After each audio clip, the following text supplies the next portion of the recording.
Hello. So, what is this channel about? I will answer with a short story. Half of a year ago I started learning the Korean language. I get myself some workbooks, found online courses, and I gave it a go. Unfortunately, despite my best efforts, I wasn't able to get far with it. Well, I was clearly making progress, but for me, as an impatient person, I wasn't learning fast enough, especially considered how much effort I was putting into it. Being halfway through my workbook, I realized I know an incredible amount of grammatical patterns, but I can hardly apply them in real conversation or distinguish them while hearing them on the TV. In fact, I knew so many of these patterns I started being overwhelmed and forgetting one, while learning the other. As a result, I gave up learning Korean for a few months. Something seemed to work incorrectly. I started to think about the way foreign languages are taught in general. In short, I realized the conventional approach seems to be as follows.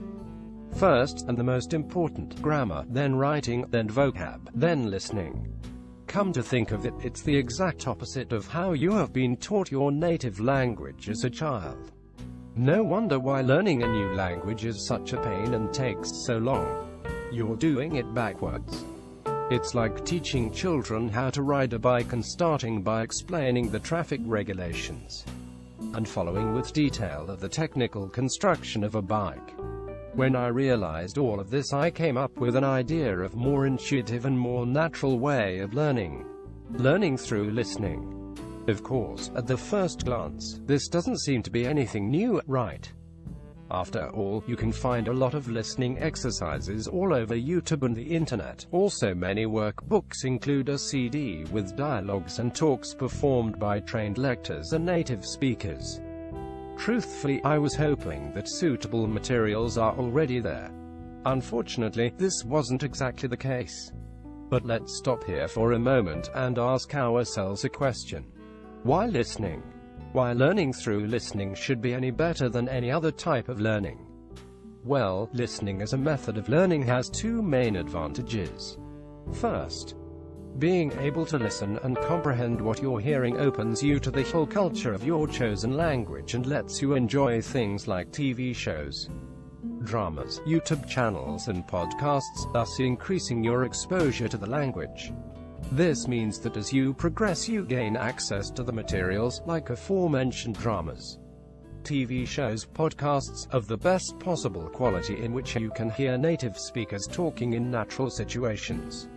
This alone can significantly accelerate your learning. On the other hand, being a grammar master, but without proper listening skills, won't get you anywhere. You'll just be able to fill new stacks of workbooks. Second, learning through listening is easy and effortless. This is important, especially if you don't have much time to spare.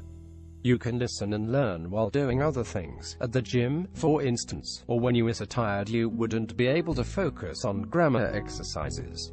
Okay, having that settled, let's get back to the story. I have found a lot of listening practice all over the internet. To my disappointment though, all of them were either too short or employed too few repetitions of the pattern to seriously consider making them a major part of my course. They simply couldn't help me achieve the deep, intuitive understanding of the language that allows you to seamlessly apprehend known words and phrases in spoken language. Even though after a few repetitions I understood every word and sentence in any given exercise, I still was unable to easily get similar phrases in another one. Sure, those exercises could be of some help and increase my understanding a bit. But a bit wasn't enough for me.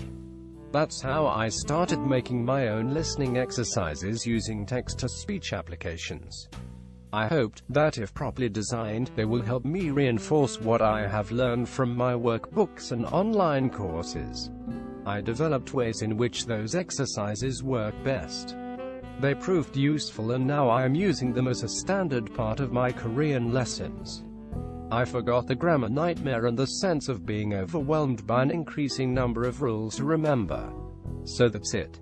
At some point, when I was working on one of the lessons, it struck me that there's actually no point in those lessons gathering dust on my hard drive.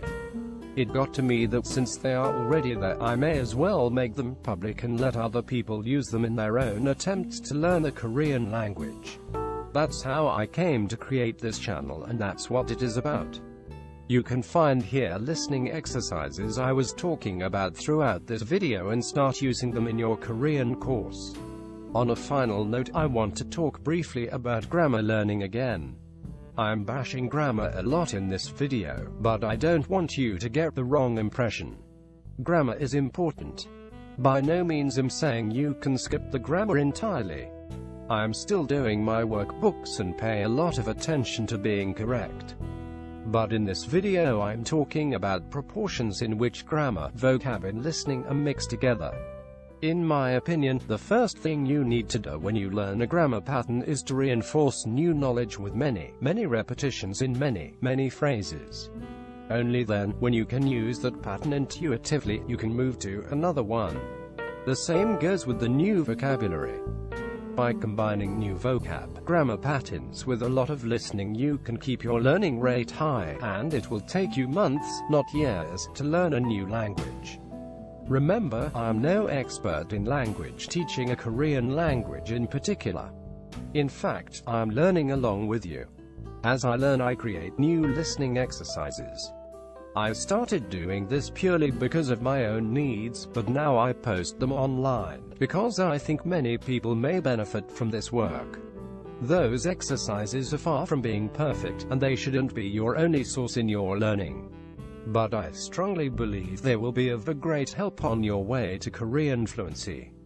So good luck, and hope that next year on the same date we will talk about our learning experience in fluent and effortless Korean.